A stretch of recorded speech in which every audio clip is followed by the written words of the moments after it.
socially distant, apart, isolated, separated from one another, person or things, alone, solitary. It's the world in which we now reside, one that is distinctly different from where we just were 2 months ago. It's in this isolation that we begin to wrestle with thoughts in our head. Will this ever end? This feeling is only compounded by the sense of desperation and hopelessness. It is an endless storm, but one that is mainly waged in the confines of our mind. See, isolation is not how we are designed. From the mouth of the designer, it was God who himself said it is not good for man to be alone. God, whose image we are created. God, who in himself is community. Father, Son, and Holy Spirit. But let's be real.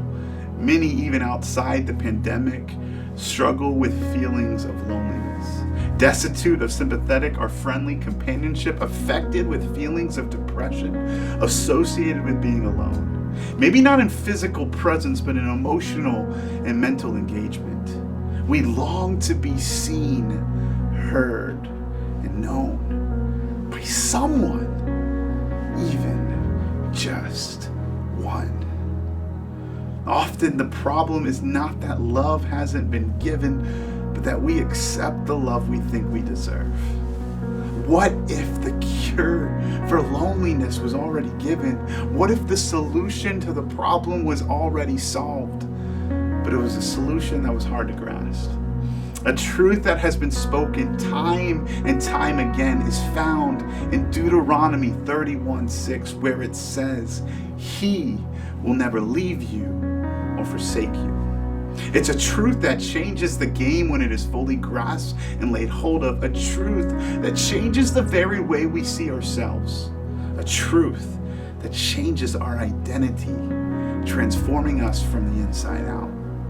It gives comfort in the most trying times, whether it's cloudy or the sun shines. It brings courage despite the fiercest of oppositions, no matter what the position. It brings a conviction that God is with us. These are not just words of false hope, but a truth that has been unfolded in story after story, in person after person, myself included. But there might not be a better example than the 3 boys in the fire. We see a story played out in Daniel chapter 3 of 3 teenagers who stood up to a king. For the king had given an order: you must fall down and worship the image of gold that King Nebuchadnezzar had set up. Whoever does not fall down and worship will immediately be thrown into a blazing furnace. See, they found themselves in a far dire situation than that which we are experiencing. For them, it wasn't a potential of losing one's life, it was a certainty. However, they had already grasped the solution to the problem, that God was with them. So as everyone else bowed before the king, these 3 teenagers stood tall, because their faith was not shaken, nor was their identity taken. For they knew who they were, because they knew whose they were. As the king summoned them, they boldly stated, God is able to deliver. Their confidence and courage came from the knowledge of knowing who God was. They knew the truth, and the truth set them free. See, they had already seen God prove himself faithful. Just read Daniel chapter 1. And because of this, we see that the transformation in them had already begun. I wonder, did we see part of the solution here? For them, when the threat of the fire was near, they held on to the truth that had already been proven. What if when the fires of loneliness come calling, we clung on to the truth that we are never alone? Would this truth set us free? What if when our darkest thoughts came creeping in, the solution was just to draw near, to be in his presence, to fight, to hold on to the truth that he is already here. There is a friend who sticks closer than a brother, one who has pursued us So we no longer have to strive, but we simply abide. But this takes trust. A trust that only comes from knowing who God is and seeing him prove himself faithful. For these 3 teenagers, when they were thrown into the fire, a special manifestations of God's presence occurred. Where once there were 3, now there were 4, and the king visibly saw the presence of their king.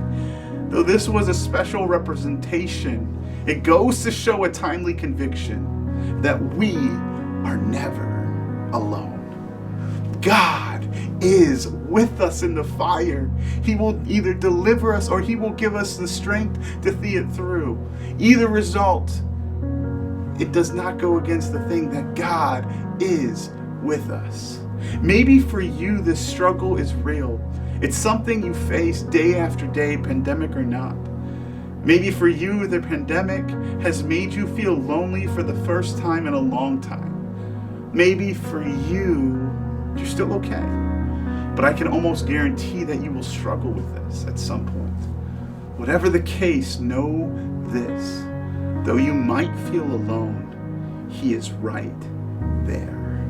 His presence is longing to make itself known to you. Maybe not like a manifestation in the fire, but in a revelation of truth that will finally set you free. Don't miss this opportunity to know who Christ is. Our confidence and courage will come through the knowledge of knowing who God is. And one of the things he is with you.